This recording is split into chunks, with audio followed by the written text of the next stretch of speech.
babengi biso nyonso yaka soki oza na moyen ndenge bakangisa biso Angola, RDC, Brazzaville oyoki kaka yaka présence ya yo ya moto ya Brazza eza nécessaire, présence ya moto ya Angola eza nécessaire, RDC nécessaire. Toyokani jamais tokabola kuna mpe tovandaka kolobaka teke ngaza congolais ya Brazza nga congolais kokabola te na lingomba frontière ezali te, frontière ezali mabota nyonso tozali kaka motu moko soki okaboli na miso ya Nzambe eza malamu te.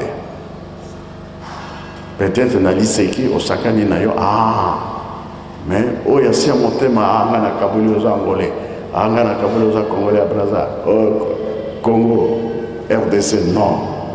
Soki osali bongo opebisi pamba te les trois Congo ekotambusa Afrique mokili mobimba. Alors biso tolingi tosala mosala wana nde kolongisa biso mokili moko bongisa yango kimia tosengi entre le Congo, le Zaïre, l'Angola na mikili nyonso tolingi nde tozala na biso kimia, surtout biso bato tokumi tozalaki na biso esika moko me mongoni ayaka kokabola biso. Le Congo ezali Zaïre, Zaïre ezali Congo, ezali Angola, Angola ezali Congo, ezali Zaïre. Tika te okumisama na nkolo mina seko na njutu pe na milimu na biso kimia na kati na Afrique mobimba, Europe, Amérique, Asie na Matei. Nous avons vu sa lumière, qu'il nous fasse vivre son bonheur. Vous avez toutes les chances. Mais tout d'abord, on peut vous nommer avec n'importe quel titre. Mais si vous ne vous connaissez pas qui êtes-vous, vraiment vous ne ferez rien. D'où est venu l'homme noir. N'oubliez pas ça.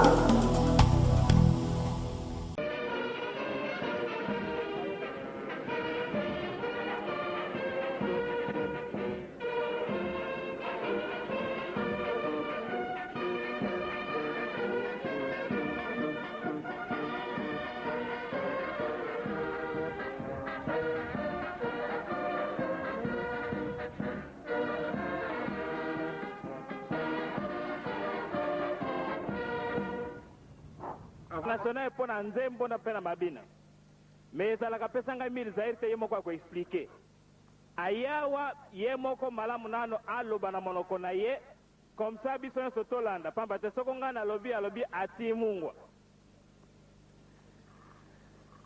Mama Tema Jobi, vous vous trouvez ici en plein milieu kimbanguiste.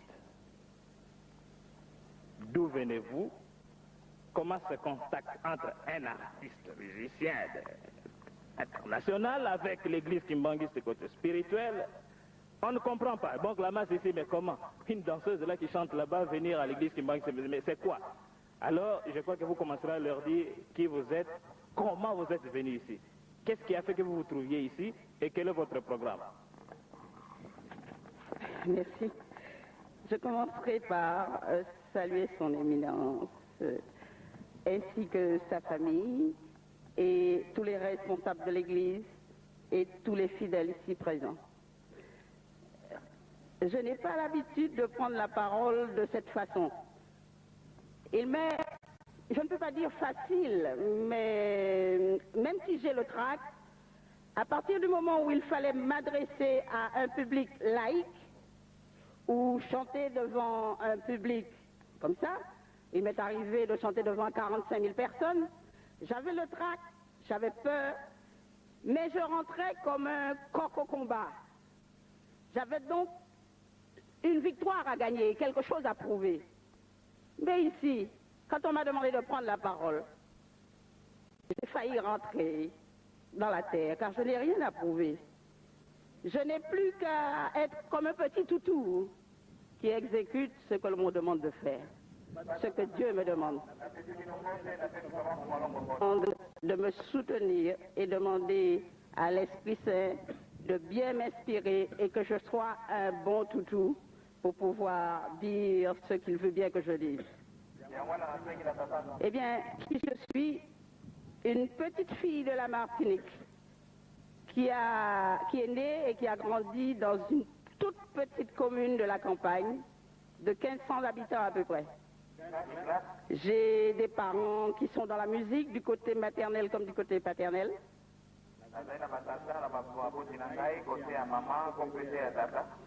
Mais il ne m'est jamais venu à l'idée de chanter parce que chez nous, une jeune fille qui chante, c'est un voyou.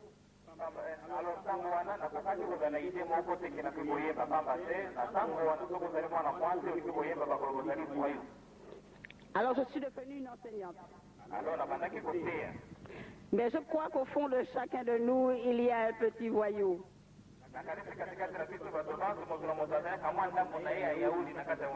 Et je n'ai pas pu obéir très longtemps parce que la chanson m'appelait et j'ai été obligée de désobéir, bien que j'avais toute la famille contre moi et que j'étais fiancée à l'époque.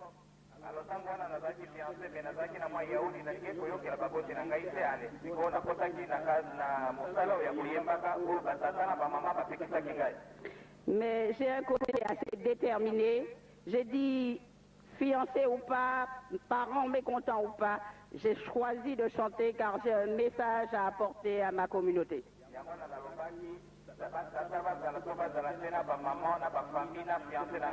Tout le respect et tout l'amour que j'avais pour mes parents, de leur prouver qu'ils avaient peut-être tort, et je suis parvenue à faire d'eux des alliés.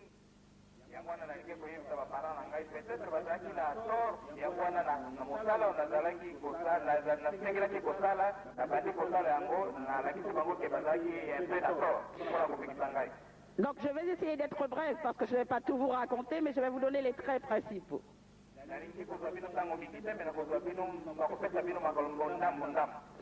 Alors disons que je suis devenue chanteuse par accident en voulant faire une farce, alors que j'étais étudiante à Paris.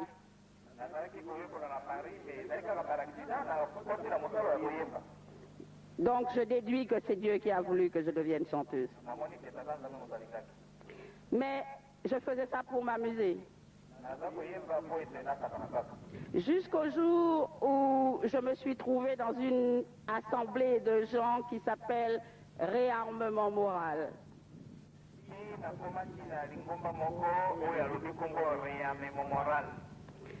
Et alors là, j'ai compris beaucoup de choses.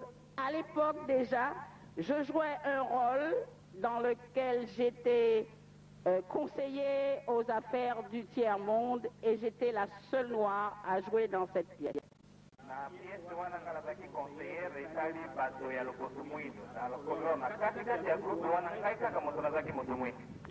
Et dans cette pièce, je dénonçais tellement de choses que font les gens du colonialisme, surtout l'Occident, où on disait, vous prenez nos matières premières, à peu de gens, à peu d'argent, vous les manufacturez et vous les revendez à des prix extraordinaires. Je dénonçais tout ce qui se passait contre notre communauté. Mais je mettais tellement mon cœur que beaucoup de plans pleuraient quand j'intervenais dans cette pièce.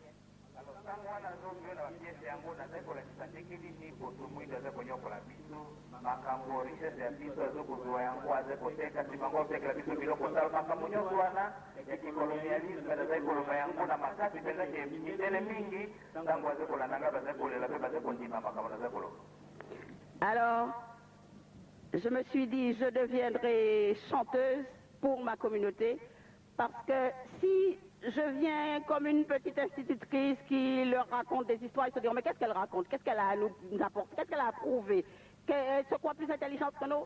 Tandis que si j'ai la télévision et la radio à ma disposition, si j'ai une scène à ma disposition, je pourrais dire tout ce que je veux et personne ne pourra me dire tais-toi.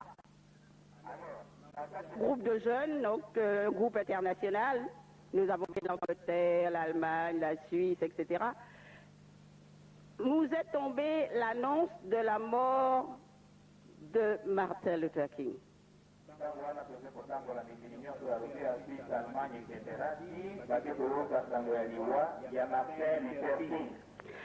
Ce jour-là, bien que jeune, j'ai reçu un choc extraordinaire. Et je me suis dit, mais c'est une injustice, c'est pas possible. Un homme qui parle d'amour, qui parle de paix, qui parle de rencontre, il se fait massacrer comme ça. Alors vos histoires de changer le monde, moi je ne veux plus en entendre parler. C'est la dernière représentation que je donne avec vous et je m'en vais toute seule faire mon chemin.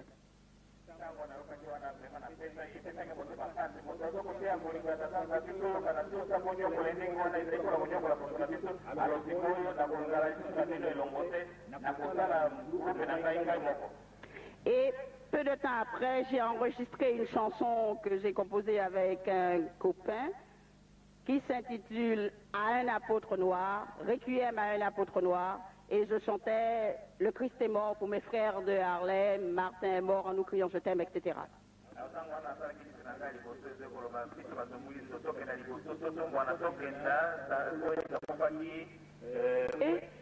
Et j'ai continué à faire des recherches, j'ai fait de la radio, nous avions besoin d'une radio à Paris, j'ai été membre fondateur, je me suis battue pour que nous ayons cette radio, j'ai été au conseil d'administration pendant assez longtemps, et j'ai eu l'idée de faire une émission qui s'intitule « L'union fait l'artiste ». Mais en réalité, je parlais surtout de solidarité, d'amour, c'est-à-dire que pendant cette émission, je voulais au fond de moi que le studio devienne comme une chapelle quand je recevais les autres artistes comme moi. Alors, les gens ont apporté tant de témoignages de satisfaction. J'ai reçu des lettres de prisonniers, des lettres de gens qui étaient désespérés. Je me suis dit, il faut aller plus loin. Alors, j'ai abandonné mon métier pendant 2 ans. Je me suis mise à faire de la recherche et j'ai découvert des trésors. J'ai découvert qu'on nous avait trompés depuis des millénaires, qu'on nous avait raconté des histoires. Et moi, nous avons dit, il faut absolument dénoncer tout ça et créer une émission. Et dans ma cuisine, alors que je cherchais le titre, il m'est venu un titre d'une de mes chansons, une chanson que j'ai composée, que j'intitule « Zombie lévé ». Zombie, c'est pas le diable comme on dit chez nous, mais c'est dans le sens zombie à Haïti, où quelqu'un est tué soi-disant alors que ce n'est pas vrai. On l'enterre et le sorcier vient le déterrer après une certaine heure et l'utilise comme esclave. Donc c'est quelqu'un qui ne sait pas qui il est. Il est ce qu'on lui dit qu'il est dans sa tête, mais en réalité, il ne sait pas qui il est. Et je me suis dit que dans notre communauté, nous sommes des zombies. Signifie zombie, éveille-toi.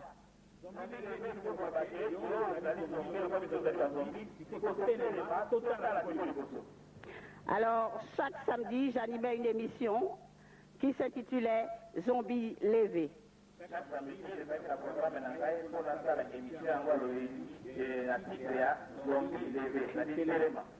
Et c'est ainsi que l'ami et moi, nous communiquions aux gens de notre communauté ce que nous avions appris à travers les recherches.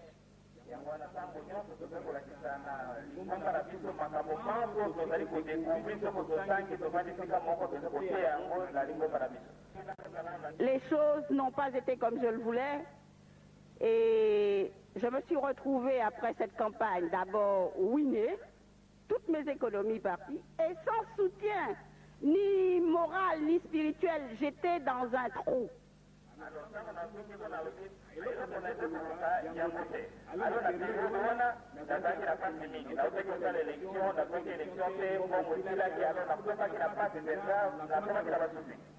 Alors que je me retrouve fauchée sans un sou, couchée dans mon salon un jour, une dame vient, je dormais, une dame en blouse blanche avec un foulard blanc et me dit Kimbangu.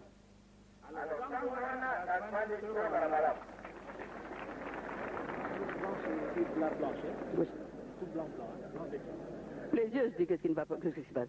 Alors je me rendors et la personne me répète Kimbangu.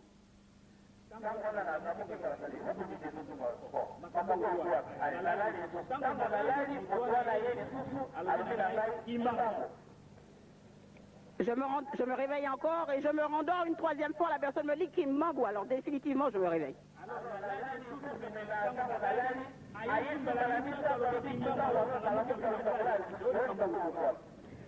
Et je me mets à téléphoner à un copain qui est à Angolais. Et je lui dis, voilà, je viens de faire tel rêve. Il me dit, mais c'est très, très, très, très important. Et il me dit, je vais venir ce soir. Il vient à la maison et prie avec moi. Mais comme ce dernier est tokoïste, il me parle plutôt de Simon Toko, en me disant que Simon Kinbangu est venu pour annoncer l'arrivée de Simon Toko. Mais il ne me donne pas l'information que je veux.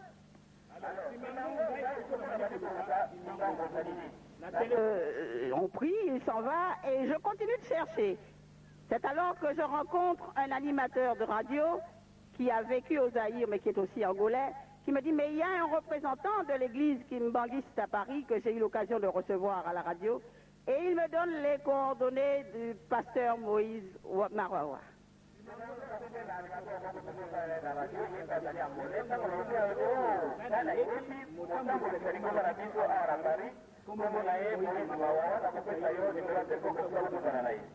Alors je téléphone immédiatement au pasteur Moïse Mawawa qui immédiatement se rend à mon domicile pour que je lui explique ce rêve.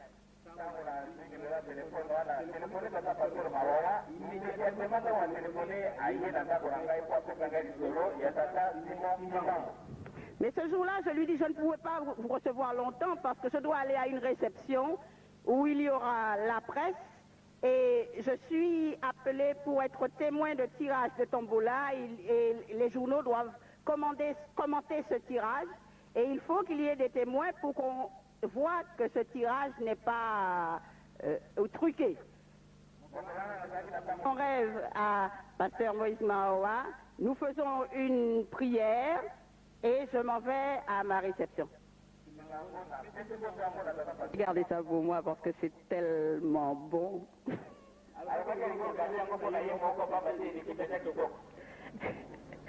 Alors je suis allée à une retraite à Loutendele.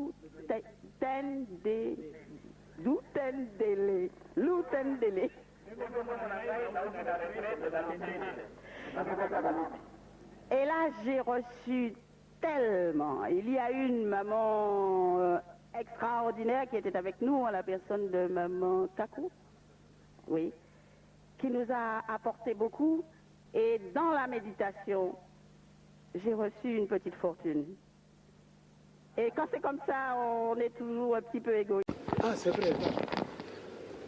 Maman Tema Jobi, venez un peu ici, venez. Venez.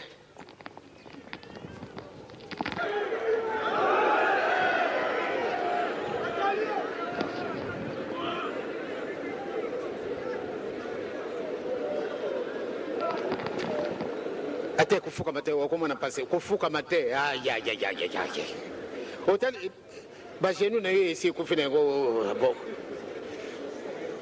ne oyo mama na biso oyo bosito to sito yibie azali susu mopaye na biso te ya solo tokendenge na putu tokota kena ndako na ye asala kabisa invitation tokena kulia na ndako na ye nakendaki nandako na bato mosusu nakendaki te kasi na ndako na ye tokendaki metango akai kokamata bandeko na ye ya mbuka na ye tango batuti nzembo lokola besilukengo na kamwa ki vraiment kamati munoko na bisa ki Kongo penza na kamwi solo ayaki mpona tina na fete lelo na pokwa akujunga c'est-à-dire azali ndoki te na bengi sorcière te na lubien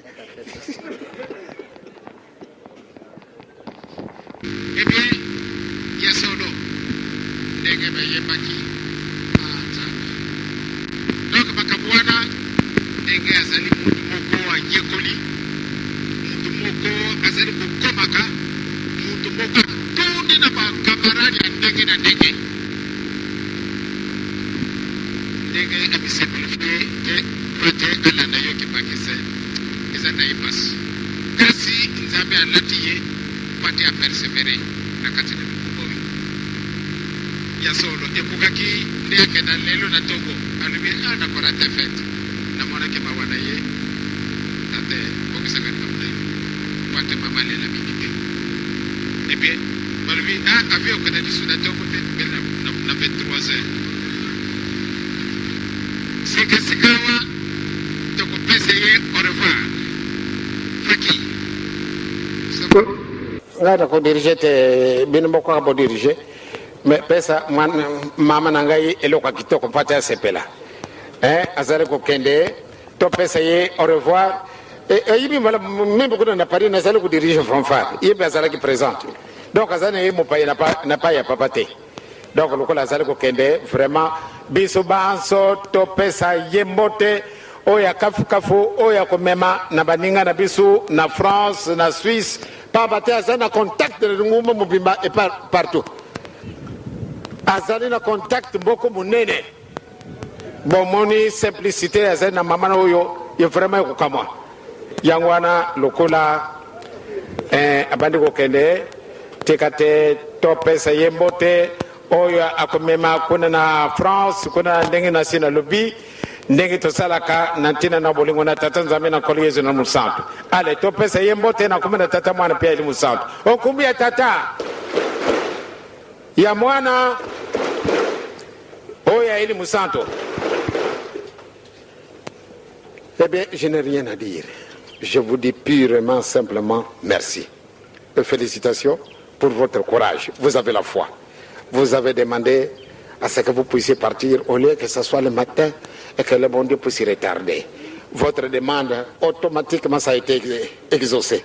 Ce qui veut dire vraiment vous avez la foi. Oui. Vous ne vous rappelez pas du prix de moi. Le visage a changé. J'ai pris un coup de vieux. Je suis m'arrêté. Non, mais je sais. Ah, d'accord. Mais j'ai bien dit une beauté. Oui. Ah, quand même.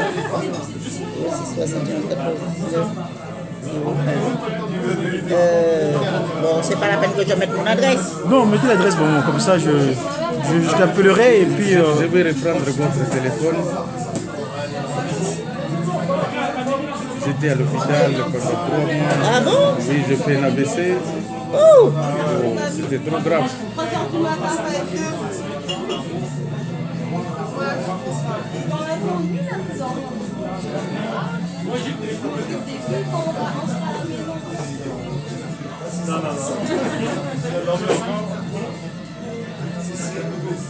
Voilà, Maman Jolie, merci beaucoup. Mais juste un petit mot pour la circonstance. C'est vrai qu'on s'est croisés aujourd'hui. Tout à fait. Alors, on est dans les célébrités du centenaire Papa Dengue d'Akuntima. Celui-là même qui t'a reçu agréablement comme sa fille en Kamba, Kinshasa. Un petit mot pour les circonstances. Là, le 27 dernier, c'est la fête de Mamouilo. Que direz-vous aux enfants qui m'ont travaillent le monde entier? Ah ben, je leur dirais qu'elle continue, que la vie continue, qu'il ne faut pas oublier que nous avons tous une mission, c'est celle d'avancer, de gloire en gloire, de victoire en victoire, et surtout j'espère qu'ils ont compris certaines choses et qu'ils arrêtent de penser que le noir n'a rien fait, que le noir est maudit, que le noir est... Parce que c'était ce qui me chagrinait le plus. D'accord. Voilà, parce que le noir est puissant et il a fait beaucoup de choses. Et la plupart des choses que le blanc utilise, ça a été volé au noir. Et en 1986, quand Maman Marie Mouilou t'apparaît, ça s'est passé chez toi, dans quelle adresse? Eh bien, ça s'est passé chez moi à Paris. Et j'aurais l'occasion de raconter ça parce que je l'ai déjà raconté. Oui, mais en fait, elle m'a réveillé alors que je dormais. D'accord. À 6h du matin. D'accord. Ok, voilà, chers amis. Si maman, maman. Donc, bandeko nangai, bozeli kolanda biso, tolobaki ete tata Dengue d'Akuntima, tomuti Nkamba, eseli makambo nyonso. Aujourd'hui, nous avons la chance de croiser l'une des témoins du mystère divin du kimbongisme. Maman Marie Mouilou, la parole ici, l'a demandé, elle dit Kimbangu, et elle a fait le nécessaire d'aller à Kamba. Et aujourd'hui, on ne sait pas Dengue d'Akuntima. Vous savez ce qu'il a fait dire Papa Dengue d'Akuntima à Mateke. Quand il avait retardé son avion, il a dit que maman, c'est votre foi qui a fait qu'aujourd'hui que l'avion soit retardé. Et Dieu fera avec toi toujours éternellement. Et donc aujourd'hui, nous, ces enfants, en tant qu'ambassadeurs, nous portons témoignage de cet événement. Maman, Diaka, Fiaoukidi, Yana Yana Lavana Gambote Keto, Maman, nous voir notre monde immédiat. On a pris rendez-vous. Moi, Marie Mouilou, Kiawanga, là-bas à Montargis, maman aussi, merci beaucoup pour ce coup de main spirituel. Nous t'amènerons Maman Jolie d'ici là, chez toi, on va le rendre de visite. Car toi, tu as fait usage des propos de ta part de papa en Suisse. Kiawanga, ce que tu avais entendu et ce que tu appliques. Merci beaucoup. Allez. Salut, maman Marie. Ah, voilà, à bientôt.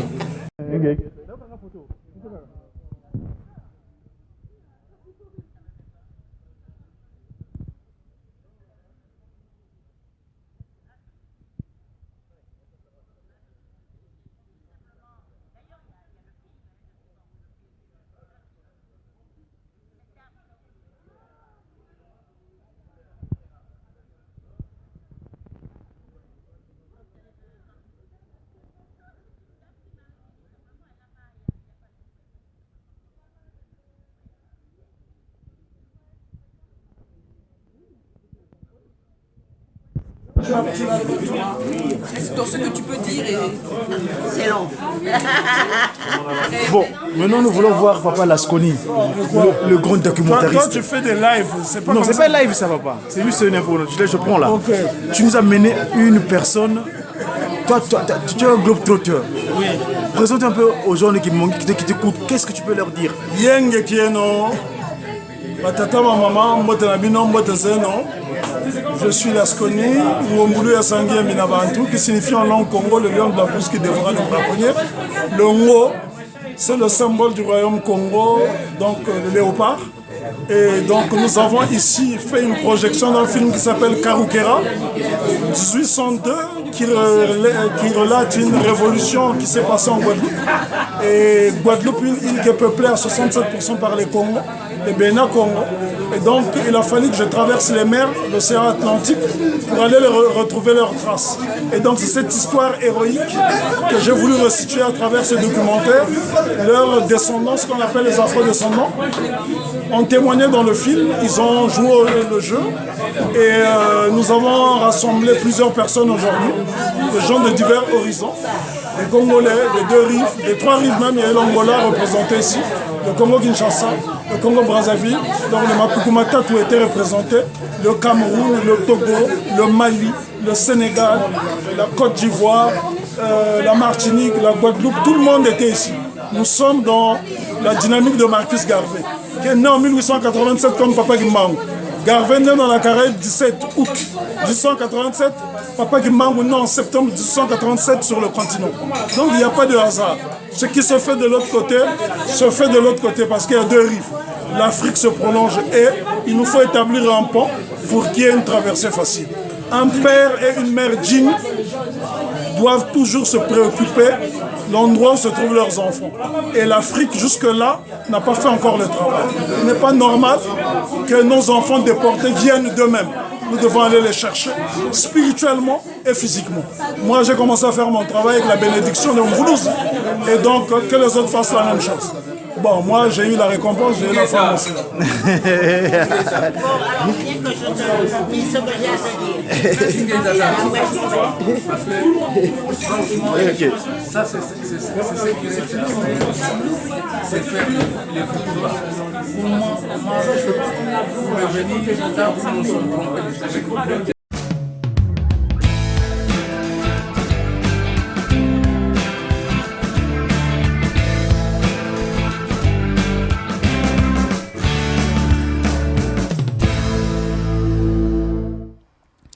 Joby Valente, bonjour. Bonjour. Vous êtes une chanteuse et militante associative au COFAD qui agit pour l'émancipation de l'Afrique et la réhabilitation de la mémoire des Africains victimes des déportations et de la traite négrière transatlantique durant les siècles de l'esclavage. Pouvez-vous nous présenter un petit peu votre parcours et nous dire comment vous avez pu faire vivre votre talent de chanteuse et de militante associative au service de la cause que vous défendez depuis près de 40 ans? Ah, ça c'est une longue histoire. C'est vraiment une longue histoire. Parce que, effectivement, je dirais que depuis mon enfance. Depuis votre enfance. J'ai été assez révoltée. Je peux employer ce mot-là. Parce que lorsque je suis née dans une petite commune qui s'appelle Font-Saint-Denis, à la Martinique, et il y a une église, une petite église dans cette commune.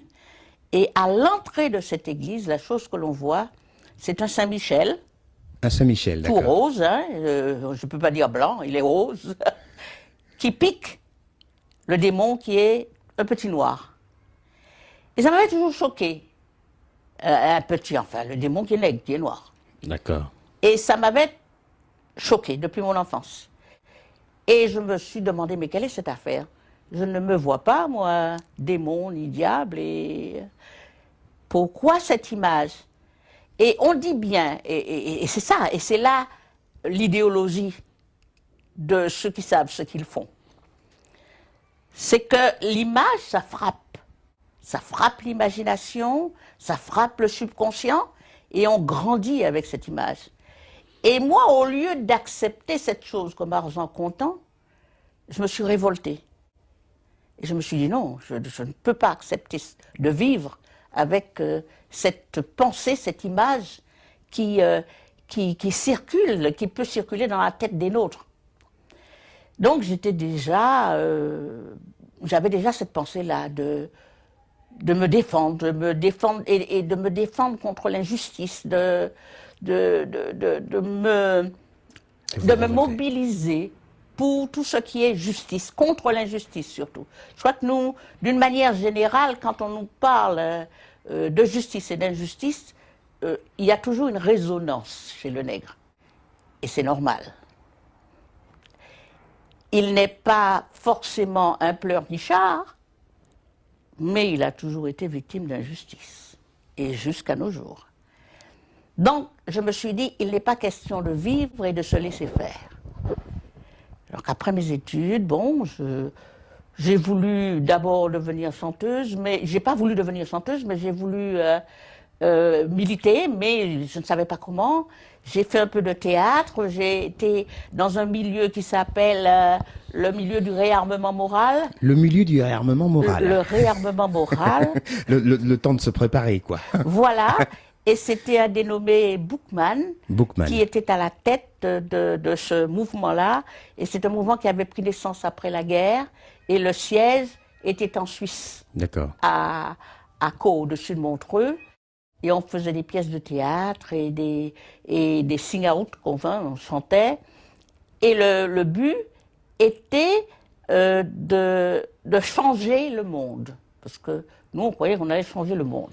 Et on disait que l'important, ce n'était pas d'avoir raison, mais c'était ce qui était juste. Alors, nous nous trouvions avec le petit-fils du Mahatma Gandhi qui était venu avec des Dalits. Nous nous trouvions avec le père Philippe, la mère Phillips de Madame Phillips International qui... Et quand vous étiez ensemble, que faisiez-vous alors? Alors, quand on était ensemble, on organisait des conférences. Ces personnalités dont je viens de citer, et il y en a bien d'autres, faisaient comme tout le monde le ménage, les chambres, la vaisselle, la cuisine. C'était une façon de se dire qu'on était tous semblables et qu'il fallait qu'on se rencontre ouvriers, prolétaires et capitalistes pour se comprendre. Et on organisait des conférences aussi pour des gens de l'extérieur qui voulaient nous écouter, et des pièces de théâtre et des chansons de façon à ce que nous puissions, parce qu'à travers l'art, on peut militer. À travers l'art, on peut faire passer des messages. Et en même temps, c'était beau de voir des gens de différentes nations ensemble, parlant d'une même voix et chantant aussi d'une même voix. Voilà. Et on tournait comme ça, et on est allé en Angleterre. C'est comme ça que j'ai fait le théâtre Westminster de Londres, que nous sommes allés à Strasbourg, en Belgique, un peu partout. Et jeune, ça c'était dans ma prime jeunesse. Après, accidentellement, j'ai eu envie de jouer de la guitare, d'avoir une guitare. Alors le Père Noël m'a offert une guitare. Et avec une copine, on s'est mis... Alors moi, je jouais à la guitare, c'était à l'époque de Vertefontaine, où je suis né, alors 3 accords. Juste une petite parenthèse. Croyez-vous encore au Père Noël? Ah ben si. D'accord. Absolument, La magie du Père Noël. La magie du Père Noël. D'accord. Ah oui. Et l'œuvre, l'esprit du Père Noël. Voilà. Donc, nous sommes allés, nous étions en train de jouer quand un copain nous a dit que dans un orchestre, on cherchait une chanteuse. Et la copine a dit, pour blaguer, on va faire un tour. Et puis lorsque nous sommes arrivés, elle s'est dégonflée, elle a dit que c'était moi la chanteuse. Alors, j'étais obligée de dire oui. Il a bien fallu assumer. Oui, il a fallu assumer. Et c'est comme ça que je suis devenue chanteuse. Mais en même temps, j'ai accepté de le devenir parce que pour moi, c'était l'occasion d'être sur une scène, de pouvoir être sur une scène et dire ce que je pense, et parler de solidarité aux miens, et parler de l'amour de soi aux miens. Ce qui fait que... Vous souvenez-vous encore de votre premier texte alors en tant que chanteuse? De mon premier texte en tant que chanteuse, non, parce que c'était en espagnol, c'était de la salsa. D'accord. Mais après, quand j'ai composé, ça c'était autre chose. Et le premier alors, voilà. Qui parlait de la cause? Donc le premier qui parlait de la cause, c'est un disque rayé, d'accord, déjà. Le deuxième, c'est j'aime les bourgeois qui m'aiment, j'emmerde les bourgeois qui ne m'aiment pas. Mais le tout premier, c'était Requiem à un apôtre noir, et c'était pour Martin Luther King. Parce qu'en fait, j'ai laissé l'équipe du réarmement moral à la mort de Martin Luther King. Nous étions en Suisse, et on avait donné une représentation la veille au château de Caux. Et dans cette représentation, j'avais le rôle de ministre des Affaires du Tiers-Monde. Voilà, où je parlais des matières premières, déjà à l'époque, des matières premières qui étaient prises à bon marché et que nous étions revenus, ou revendaient très cher, etc. Et c'était un gouvernement, donc j'étais ministre des Affaires du Tiers-Monde. Et le lendemain, lorsque nous nous sommes réunis pour donner nos impressions, parce qu'on se réunissait chaque matin, et on parlait de ce qu'on avait ressenti la veille, etc. Il a été annoncé la mort de Martin Luther King. Et dès cet instant? Et dès cet instant, j'ai dit, on ne peut pas changer le monde. Donc je ne pourrai pas rester avec vous. Je repartirai, je vais continuer à me battre, mais là, ce n'est pas pour changer le monde. C'est pour me défendre et voir comment, avec les miens, nous pouvons nous défendre. Voilà. Donc, arrivé à Paris, j'ai composé Requiem à un apôtre noir. Pouvez-vous nous faire un petit extrait? Oh, Requiem à un apôtre noir. Oh, Requiem pour Martin Luther King. Le Christ est mort pour mes frères de Harlem. Martin est mort en nous criant « Je t'aime ». Ô Luther King, ton beau sourire était de main tendue, etc. Voilà, j'ai oublié une bonne partie parce qu'il y a très longtemps que je n'ai pas chanté cette chanson, dans la mesure où, après Luther King, il y en a eu beaucoup d'autres, jusqu'à Obama. Voilà. Et, donc, pour arriver à mon parcours, et entre-temps, eh bien, il y a eu la création de Tropic FM. Donc, je suis membre fondatrice de la radio Tropic FM. Alors là, le combat a vraiment commencé, et la lutte a vraiment commencé à partir de là. Parce qu'entre-temps, je suis allée vivre un peu aux États-Unis. Et j'ai vu comment nos frères vivaient là-bas.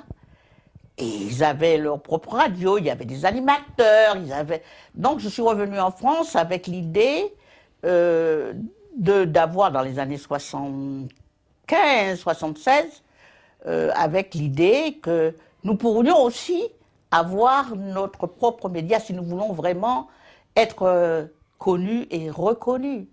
Donc je dis, il faut absolument que nous ayons une radio, une télé. Alors on me regardait comme un extraterrestre. Bon.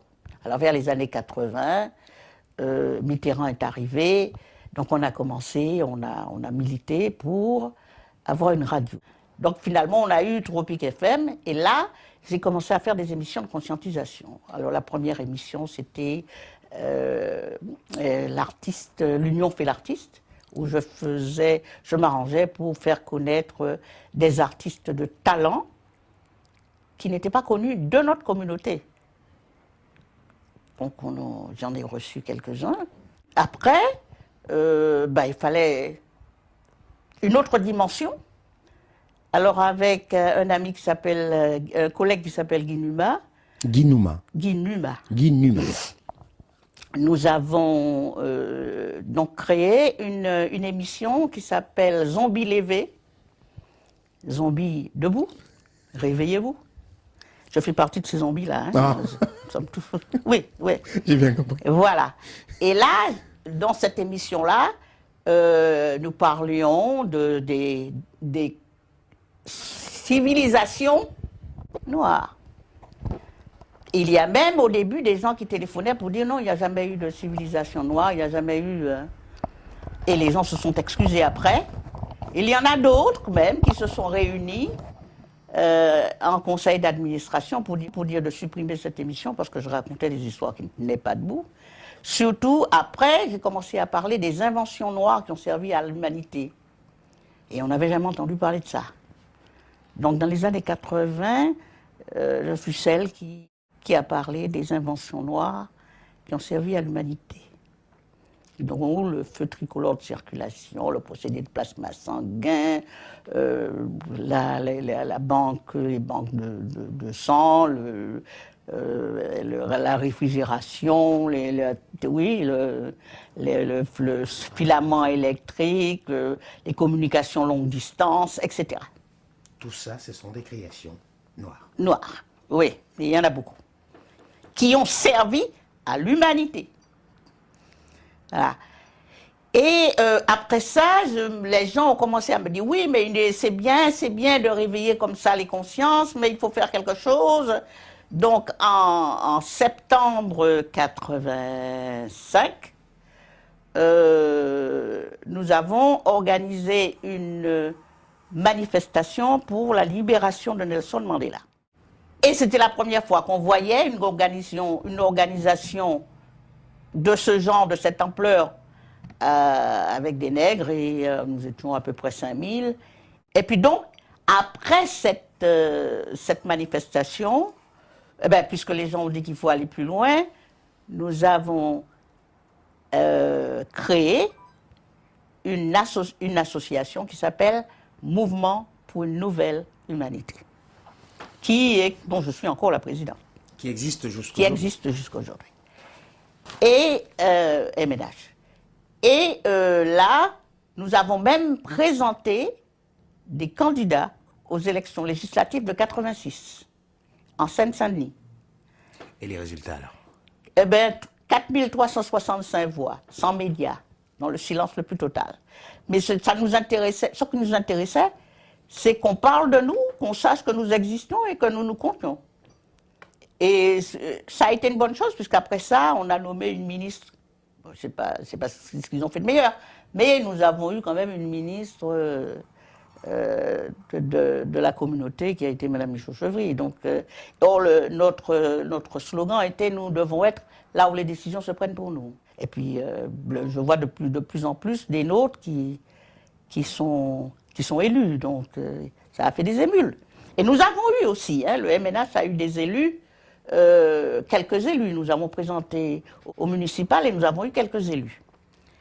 Et en 1994 est arrivé le COFAD, le collectif des filles et fils d'Africains déportés. Quand Hassani Fassassi est arrivé avec le COFAD dans les années 94 ici, enfin c'est à cette période-là qu'il m'a contacté. C'est une avocate camerounaise qui s'appelle Alice Nkom. Alice Nkom. Alice Nkom.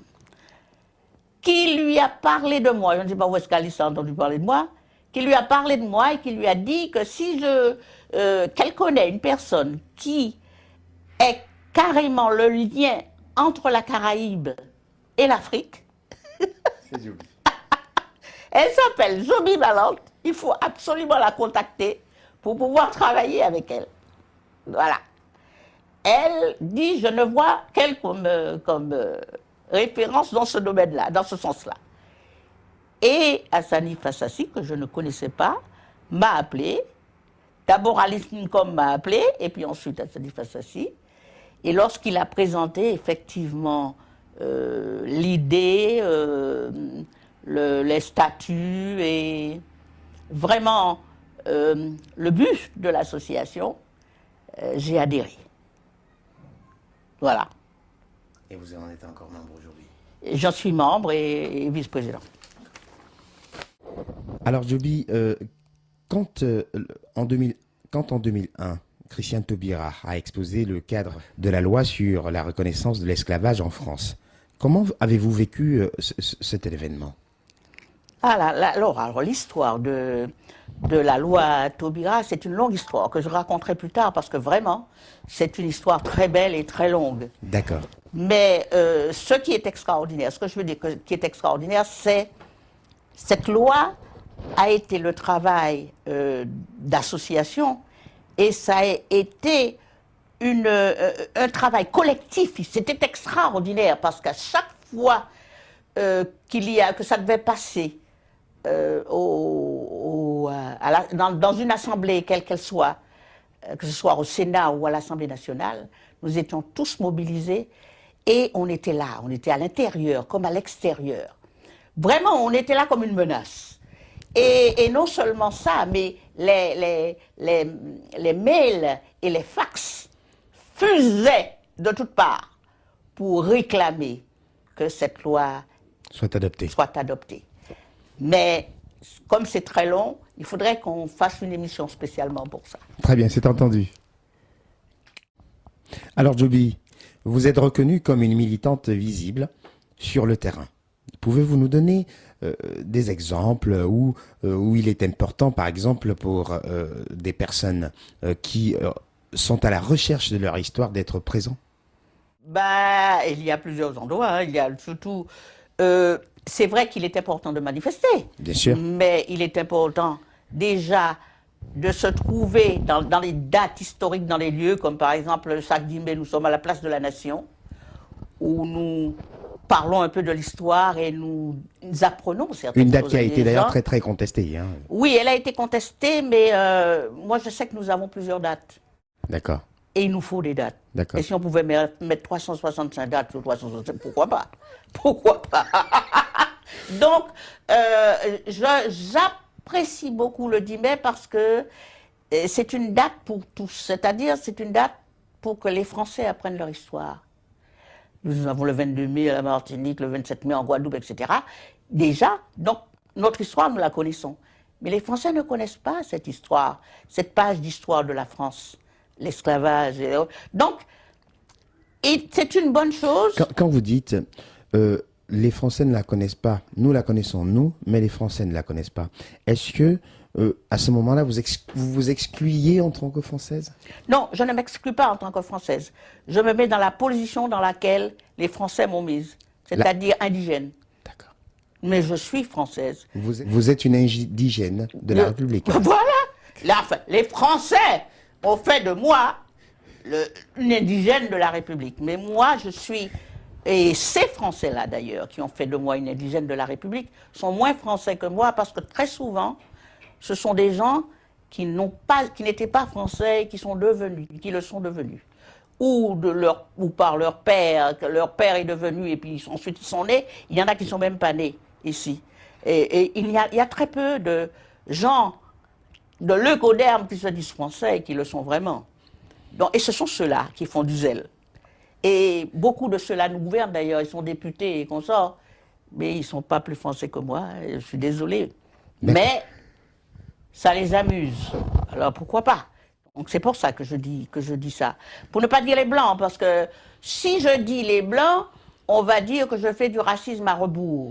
Ce qui permet de comprendre, pour ceux qui savent comprendre, qu'il existe deux formes de racisme. L'un à l'endroit, qui est toléré, et puis l'autre qui se dit à l'envers, et qui n'est pas toléré. Alors c'est bizarre, quoi. C'est bizarre. Mais en fait, il y en a qui admettent qu'ils sont racistes, mais qui sont dans leur bon doigt. Et les autres n'ont pas le droit de l'être. d'accord avec cette situation hein, des indigènes de la République, on a bien compris pourquoi. Mais tout ça ne nous dit toujours pas quels sont les endroits auxquels il faut absolument être en tant que militant. Eh bien, les endroits où il faut absolument être, déjà, ce sont les bibliothèques où il y a nos archives. D'accord. C'est très important et c'est pas évident. En gros, il faut qu'on apprenne à lire. Absolument. Et c'est pas important d'y être parce qu'on n'a pas accès. Alors là, c'est très, très, très important. Donc, il faut qu'on apprenne à lire, c'est vrai, et à bien lire. Et à lire avec l'esprit critique. Et à lire sans être tout simplement des gens qui avalent, mais à lire partout. D'accord. Voilà. Et puis, pour moi, c'est important d'être sur scène pour faire passer le message. D'accord. C'est sur scène que sort la résultante d'une masse de lecture effectuée. Voilà, sur scène, au théâtre, au cinéma. C'est-à-dire qu'il faudrait que les nôtres puissent être de plus en plus des cinéastes, des gens de médias. C'est très, très important. Parce qu'une fois qu'on a la connaissance, il ne faut pas être dans les médias avec l'ignorance. Une fois qu'on a la connaissance, on a besoin de médias pour pouvoir dédicacer nos connaissances, partager. Alors Djoby, si vous deviez résumer en un mot ce qui vous anime, que diriez-vous? Eh bien, ce qui m'anime, c'est qu'on arrive à un point où ce qui s'est passé pour nos ancêtres, que ça n'arrive plus jamais. Et pour cela, il faut que l'on soit de plus en plus ancré dans nos racines et fier d'être ce que nous sommes. On n'a pas besoin de dire qu'on est fier, être, mais s'arranger de telle sorte que ce qui s'est passé ne se renouvelle pas. Parce que l'histoire a tendance à se répéter. Donc nous devons garder constamment en mémoire ce qui est arrivé à nos ancêtres, afin qu'ils soient fiers de nous et qu'ils disent enfin, nos enfants ont compris. Moi, vous expliquez ce que c'est que l'afrocentricité et l'afrocentrisme et l'africanité.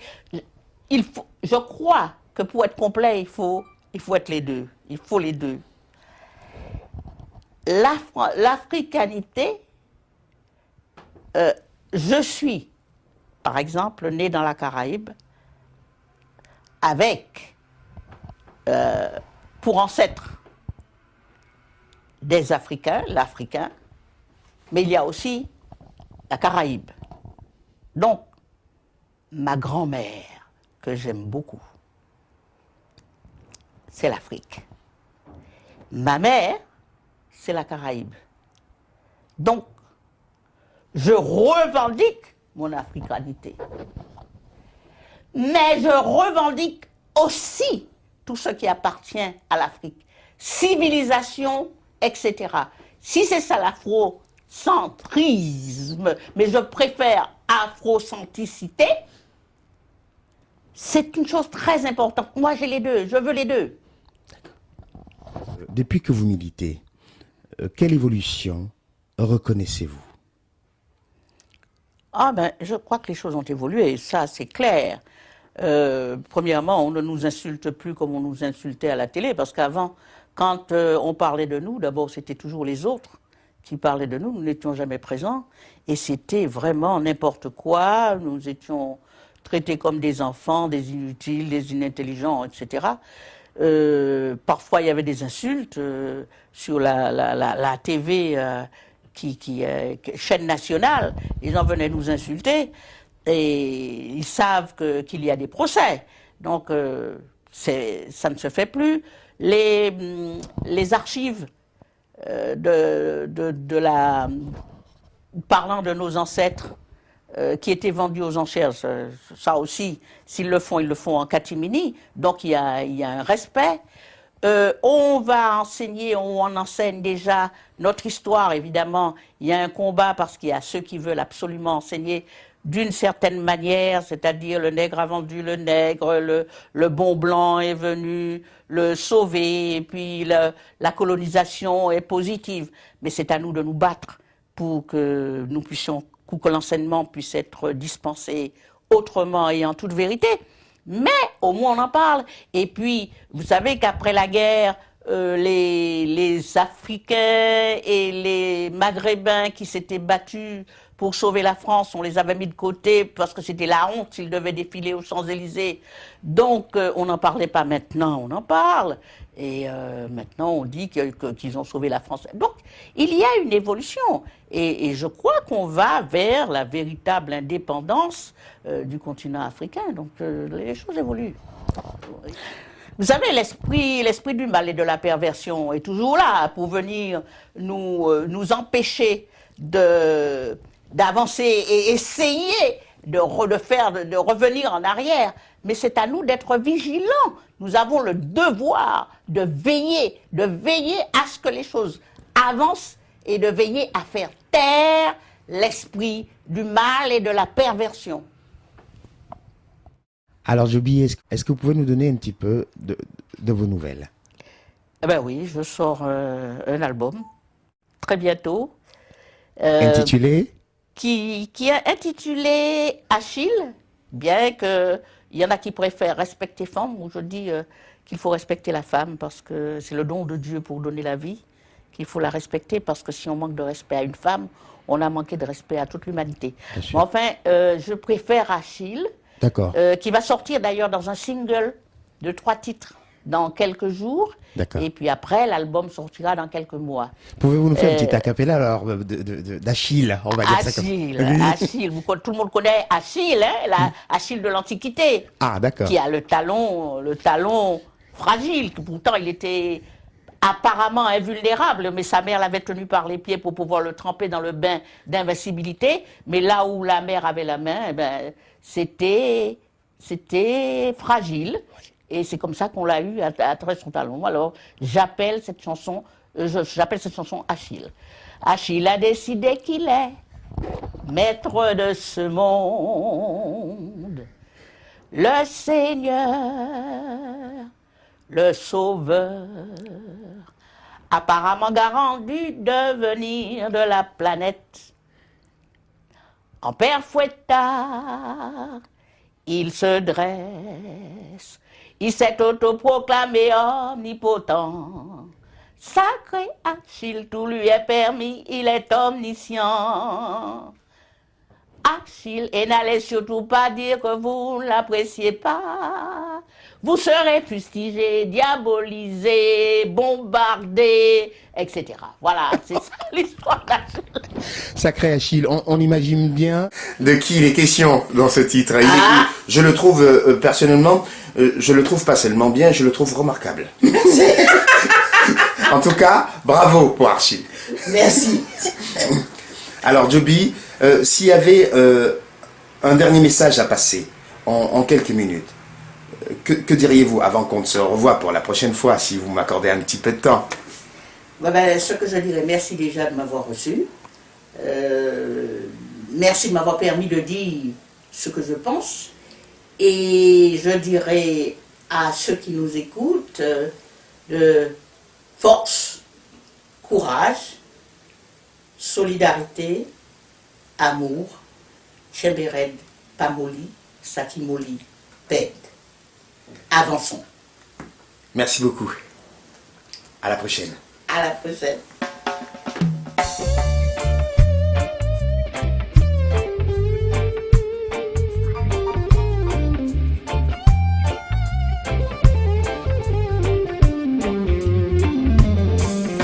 Achille a décidé qu'il est maître de ce monde, le gardien, le Seigneur, apparemment garant du devenir de la planète. En père fouettard, il se dresse, il s'est autoproclamé omnipotent. Sacré Achille, tout lui est permis, il est omniscient. peut semer la terreur en toute impunité. Sacré Achille. Et n'allez surtout pas dire que vous ne l'appréciez pas. Vous serez fustigé et massacré. Vous serez bombardé, oui décimé. Vous serez maltraité, diabolisé.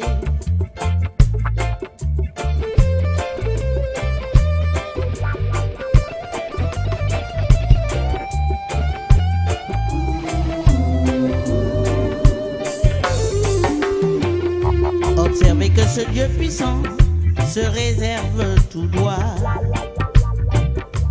le loisir de corrompre toute l'humanité, et son venin est comme du miel pour ce monde à l'envers. Sa culture, un poison mental bien distillé, et son influence agit même sur la nature, Sacré Achille. dont les éléments sont toujours plus violents. Achille. Alors qu'Achille oublie qu'il est fruit de la création. Sacré Achille. Il existe une faille quelque part pour le terrasser. La nature a ses lois, et ça c'est terrible. N'en déplaise aux complices.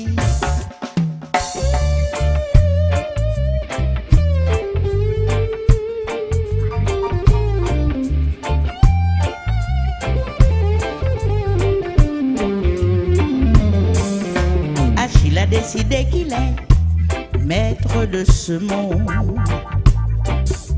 le gardien, le seigneur, apparemment garanti devenir de la planète. En père Fouettard, il se dresse, il s'est autoproclamé omnipotent. Sacré Achille. Tout lui est permis, il est omniscient. Achille. Peut semer la terreur en toute impunité. Sacré Achille. Et n'allez surtout pas dire que vous ne l'appréciez pas. Vous serez fustigé et massacré.